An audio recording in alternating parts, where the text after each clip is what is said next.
Bismillahirrahmanirrahim. Assalamualaikum. Alhamdulillah. Pagi ni pada 15 November lebih kurang pukul apa dia? Lebih kurang pukul 10.45. Kita daripada grup Sisai Chemical Berhad, CCM Group. Kita telah berjaya lah atas program ni, Mangrove Replanting Program. Terima kasih kepada semua yang terlibat. Terima kasih kepada kru-kru daripada Tanjung Piang National Park. Kita harap usaha macam ni akan dilakukan lagi pada masa akan datang. InsyaAllah.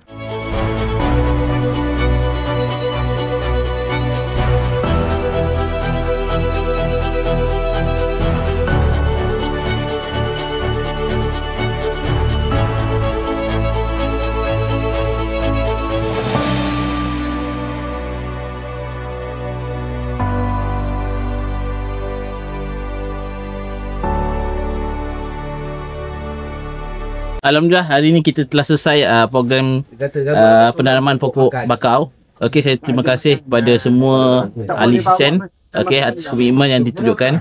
Okey, berharap di masa akan datang kita akan dapat buat program CSR lagi. Okey, terima kasih kepada management juga atas support dan sokongan. Terima kasih.